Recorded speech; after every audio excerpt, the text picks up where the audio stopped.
please could join, and online and offline.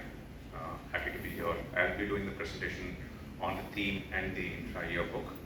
Yeah, next slide.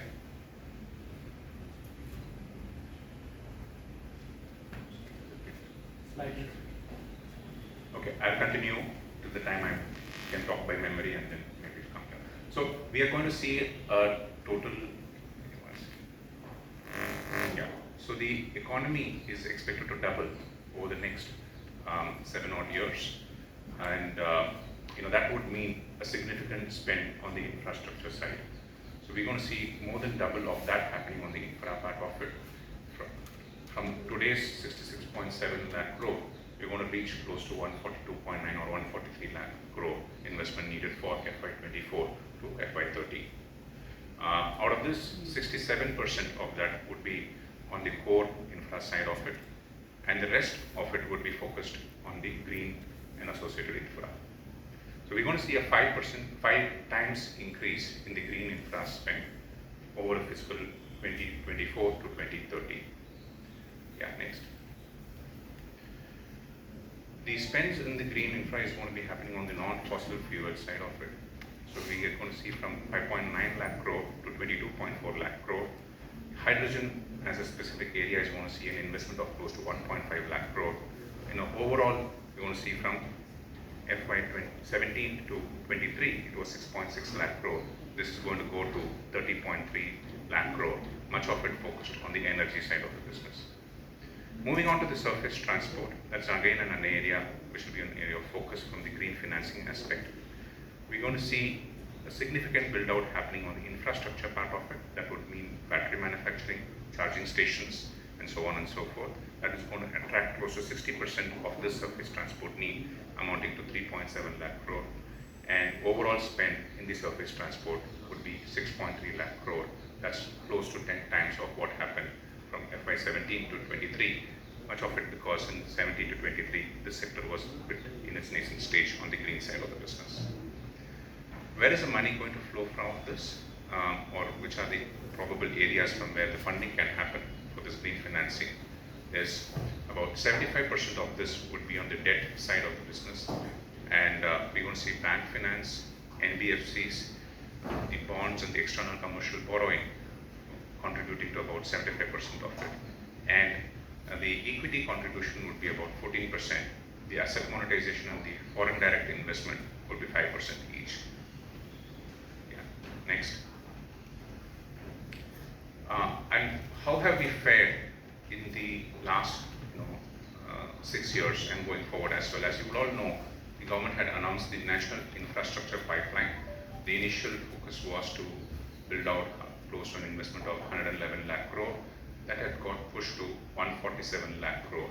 As we stand, 38% of it has got achieved, and we expect close to a completion of 70% by year 2025.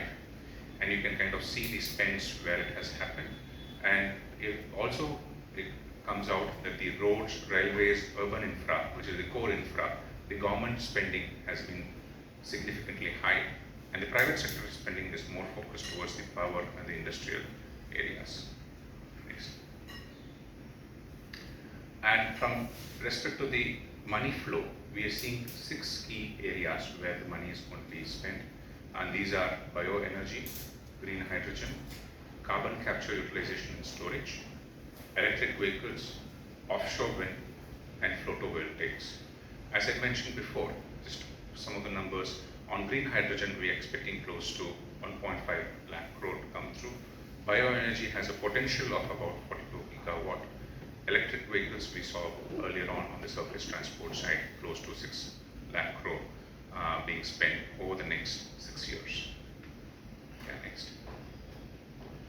So this is going to have its own inherent challenges and the kind of interventions that would be needed to achieve them. The first one being the capital intensive nature and the long gestation period of green investments. Also, the long funding requirements comes with potential risk for financial institutions. So the technology is going to be new, and from a bank's perspective or the financial institution's perspective, the ability to underwrite them is going to be, needs to be great, and hence the risk capital needs to be far more higher than what was there before. Also, we have an underpenetrated domestic bond market. That's again a challenge.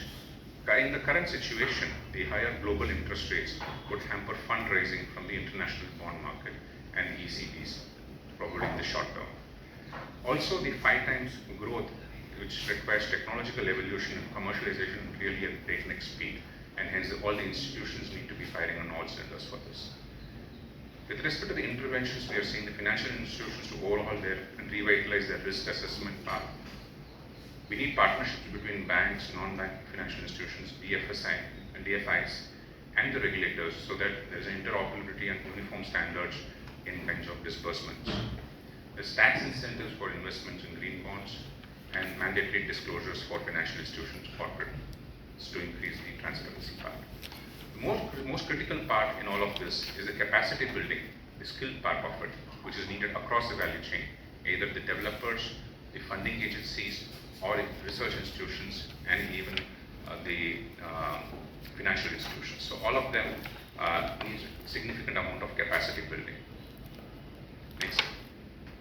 So moving on to the next section, which is the CRISIL Infrastructure Investability Index. Yeah, next.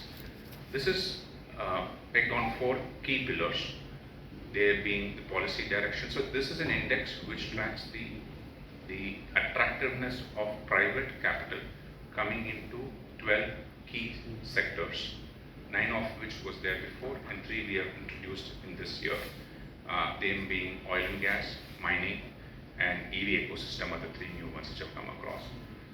With respect to the pillars under which we assess this, the first one being the policy direction, the second one is the institutional strength and regulatory maturity, the third being the financial and environmental sustainability, the fourth being the implementation ease.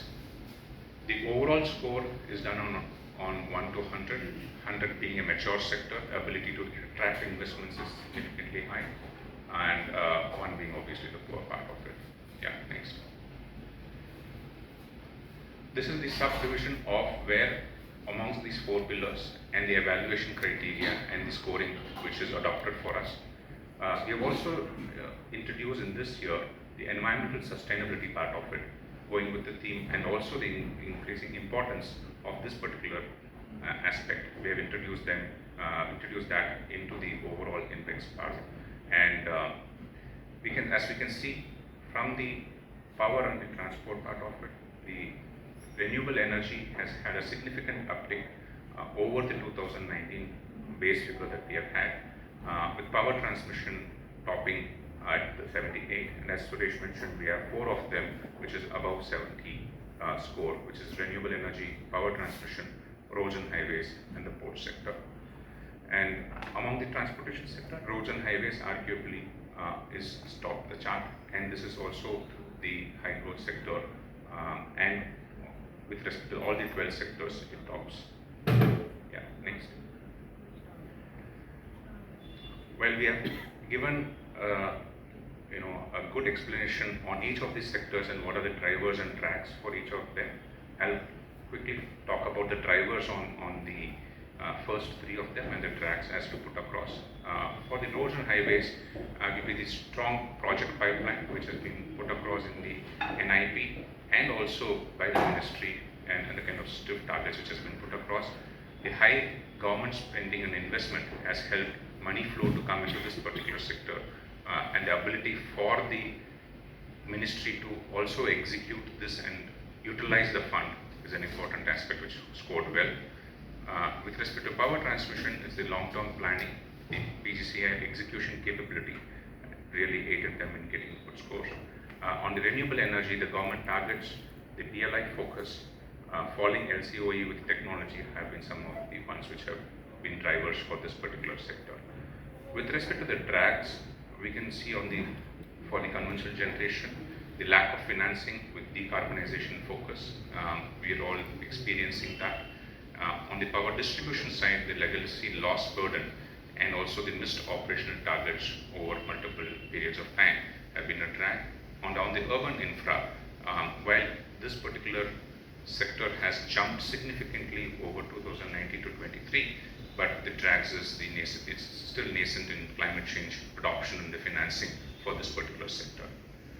So I'll end my speech here and open up the questions for Q&A. Thanks, Abhi. Thank you so much, Suresh and Jagan, for those